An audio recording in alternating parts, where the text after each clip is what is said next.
Bom, Messi, vamos sair um pouco da matemática pura, vamos sair um pouco desse ambiente aí das convergências do conhecimento científico ou do conhecimento acadêmico e vamos partir para um espaço onde a gente aprofundou o nosso conhecimento mútuo, Valmerci de Arlindo, Arlindo de Valmerci, que é o da biodança.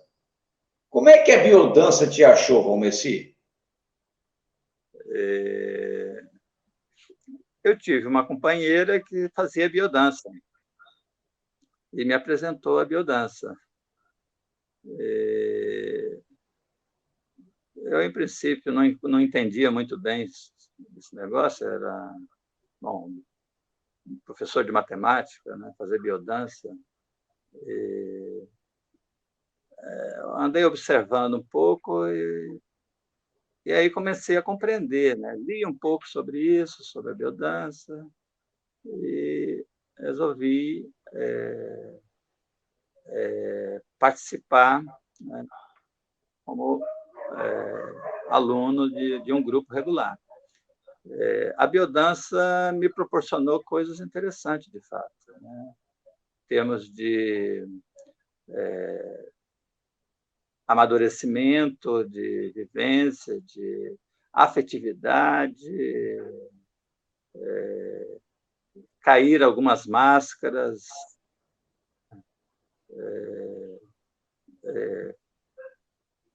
compreender bem o caminho que a gente faz pelo mundo, uma série de coisas a biodança me ajudou.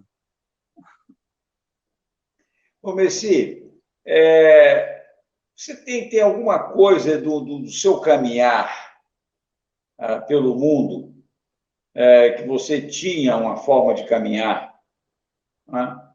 Uma maneira de estar no mundo, que você poderia hoje dizer aquela forma foi mudada para uma outra forma em função da sua experiência de biodança?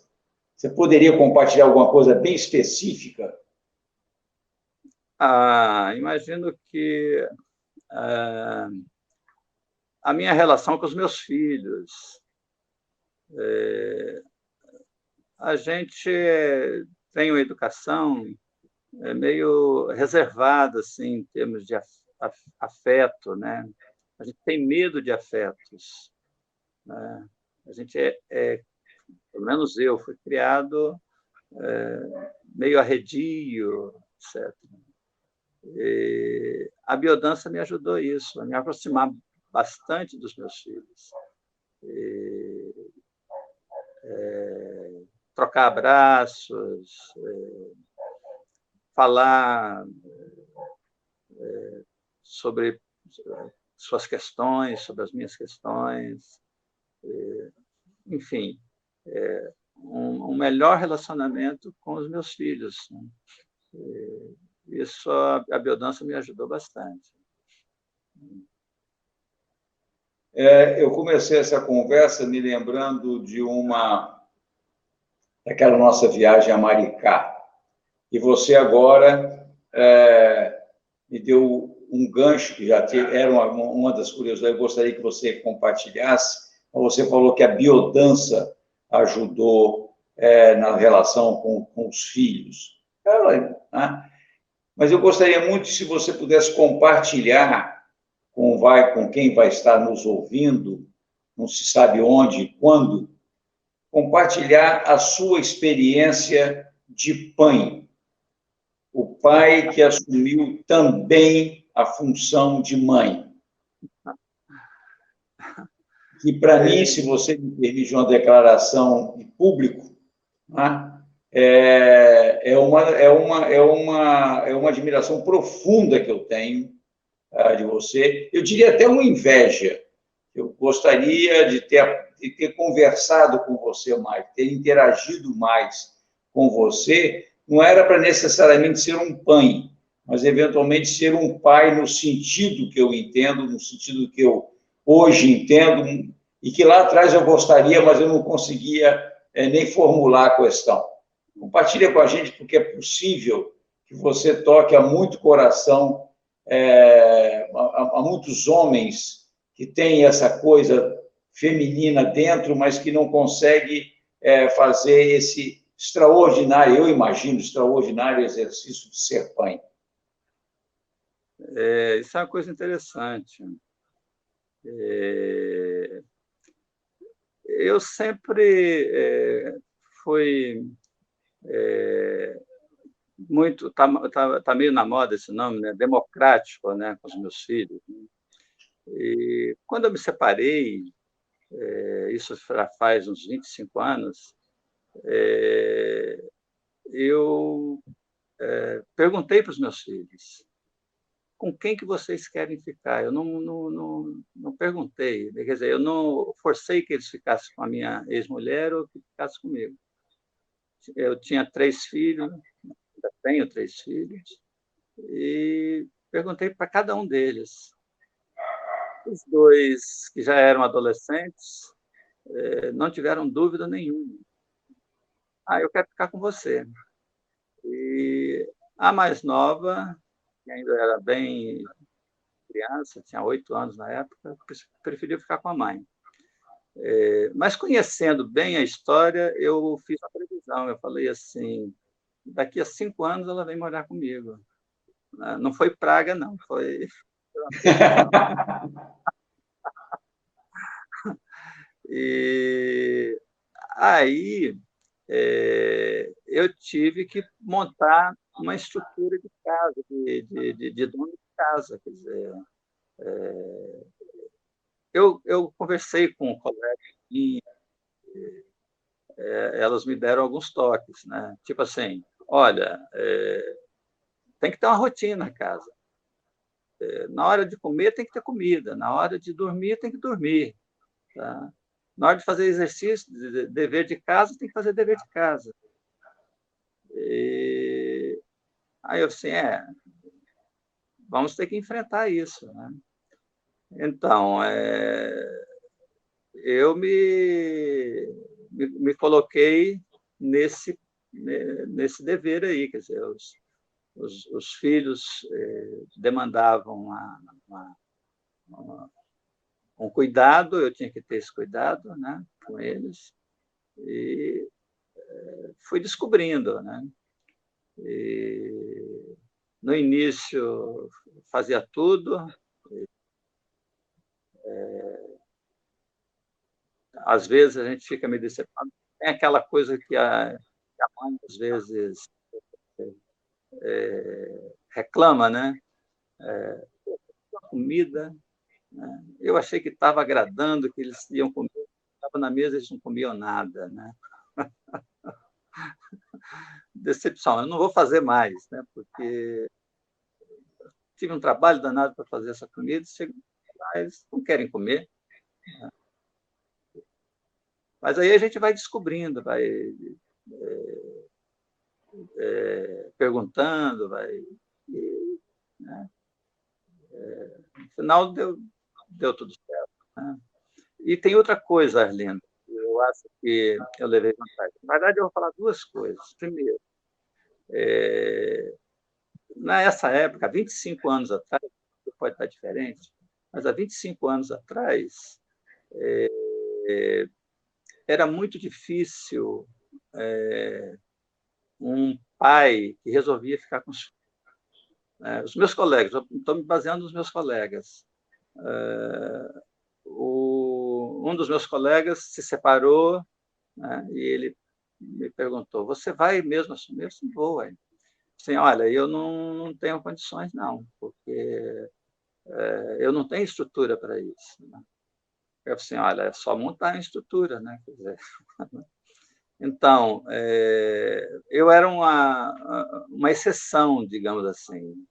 Eu estou comparando com pessoas da minha relação. Né? E isso eu levei vantagem, porque, de uma certa forma, era natural a mulher ter filhos, a mãe ficar com os filhos. E, nesse caso, era quase que uma obrigação, né? A dedicação que ela tinha que ter.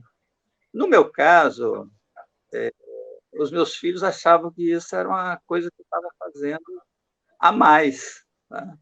Que não era a minha obrigação. Então, eles me admiravam muito por isso, né? E isso facilitou bastante a minha relação com eles, tá?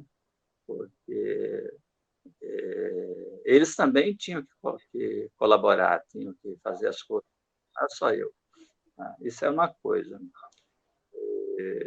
A outra coisa é que... Bom, agora eu esqueci o que eu ia falar, a segunda coisa.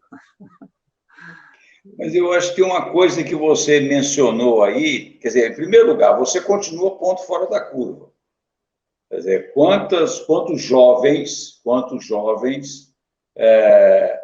que a gente conhece que, por uma razão ou outra, se separam e eles é que assumem as crianças. Ou mesmo quando a guarda é compartilhada, que assumem o cuidar da criança. Porque você falou, para quem está nos ouvindo, talvez não tenha percebido, você, em momento algum, disse que você tomou conta dos seus filhos. Você falou em cuidar. Eu cuidei dos meus filhos, eu busquei me capacitar, me compenetrar do cuidado com os meus filhos. Tá? E isso eu acho que é absolutamente singular, por isso é que eu trouxe esse assunto, tá? Porque não é um assunto de discussão há 25 anos atrás. Tá? 25, 30 anos atrás, eu me lembro que quando eu também me separei e a guarda dos filhos ficou para minha, com a mesma, por opção dos meninos, inclusive, que já estavam, mas depois vieram morar comigo, e da minha filha também. Mas o que, conversando com alguns colegas que tinham se separado, não, você vai tomar conta, né, da mulher, e não adianta querer, porque elas vão ganhar sempre nisso aí. Né? Então, você é um ponto fora da curva desde sempre, entre os seus contemporâneos, e eu diria de agora. E eu quero aproveitar essa conversa, porque você tem uma história muito importante para contar, que é exatamente a história de Pai enquanto significado, não é enquanto uma brincadeira. Você se assumiu um pai com funções de cuidar. Porque nós, homens, normalmente temos aquela função de tomar conta. E prover, né? E o cuidar é uma coisa tão delicada, é uma coisa tão feminina. Esse feminino que está lá dentro de nós nascemos com ele, né? Mas que ele é sufocado. Né? Você mesmo, quer dizer, qual foi a tampa dessa panela de pressão para você? A tampa foi a biodança, né? Que deixou aflorar em você uma dança sutil com a vida, uma musicalidade, porque você sempre gostou de música, que eu conheço, mas você juntou isso com a dança da vida, com a poesia da vida. Você é um curtidor de letra, de música, então, mas uma coisa é curtir a letra da música, curtir a música, e isso virar meio que um tempo no dia. Gostar de dançar, mas é um tempo na semana. A outra coisa é você curtir a musicalidade da vida, a dança da vida, a sonoridade da vida, a poesia da vida. E eu quero fazer uma declaração de profunda admiração, porque eu entendo que você faz isso. Obrigado.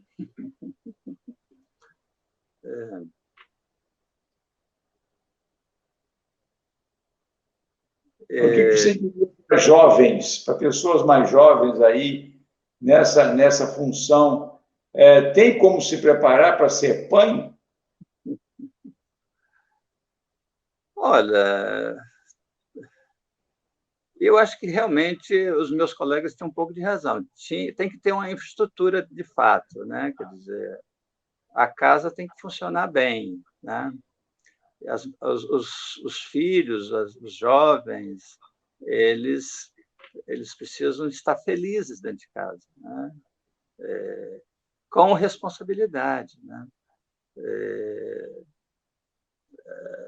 Tudo tem que ser dividido, né? Não pode um querer ficar na boa vida e outro. Então, mas é isso que eu falei. Eu acho que era isso que eu queria dizer, né? Que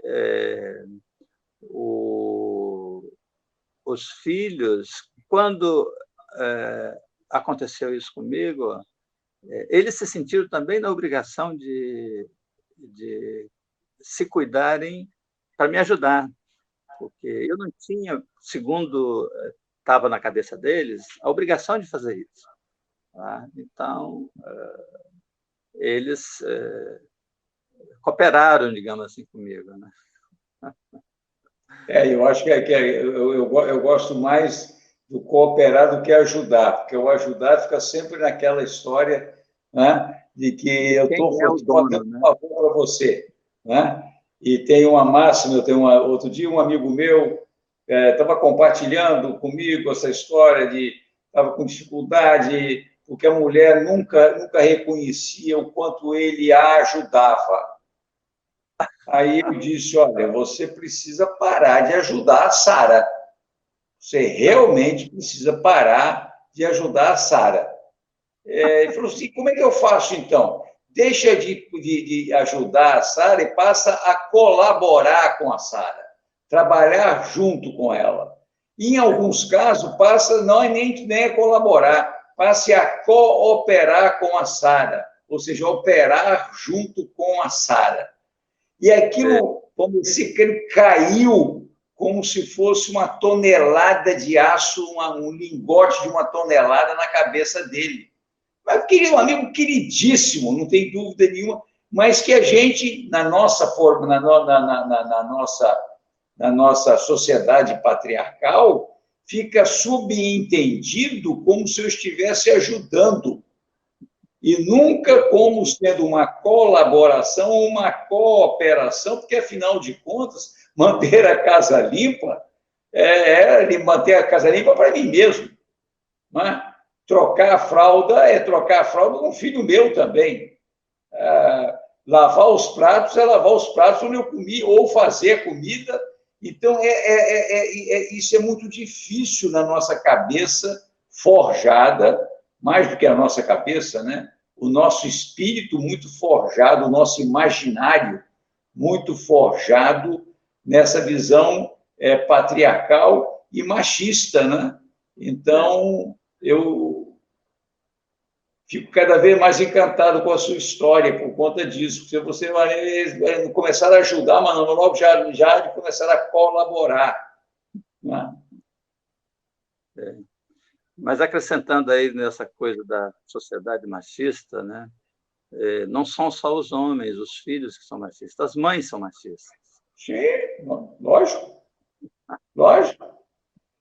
E você sabe que eu andei compartilhando essa conversa, é isso que nós estamos conversando agora, sobre para de ajudar, e eu estava num congresso com duas amigas queridas, não é? E aí elas disseram, mas você sabe que nós temos um problema também muito grande, porque quando o companheiro vai colaborar conosco ou cooperar conosco, nós queremos que ele nos ajude como nós queremos que ele faça. Que é o machismo reverso, que é essa coisa que você está falando. Quer dizer, que também é uma coisa que a gente tem que colocar de forma clara. Quem educa os nossos filhos machistas somos nós. Tanto nós, pais, quanto nós, mães. Não é? Já que nós estamos querendo cada vez mais ter uma sociedade, ter uma formação mais masculino, feminino, homem, mulher, ânimos, ânima, né? No sentido dessa integração, dessa integralidade do ser. Né? Porque aí não é nem aí do ser homem ou ser mulher, é a integralidade de ser humano. Né? Acho que esse é um Claro. grande desafio que a gente tem. Mas como é que é a história aí você conseguiu tirar essa visão machista dos seus filhos homens? Sim, sim. Dos 3, imagina. Tá? Tem 2 homens e a minha filha, né? Sim. Eles acho que tiveram uma boa escola, digamos assim. Tá? É claro que a gente vive numa sociedade machista, né? Então, É. tem interferências, né? Mas eu acho que, olhando agora, os 3 têm uma postura, acho que, bem menos machista, digamos assim. Sem dúvida nenhuma, sem dúvida nenhuma. Bom, a gente vai fazer mais um rápido intervalo e já já a gente fecha essa nossa conversa com quem tem histórias para contar, e você tem muito boas histórias para contar.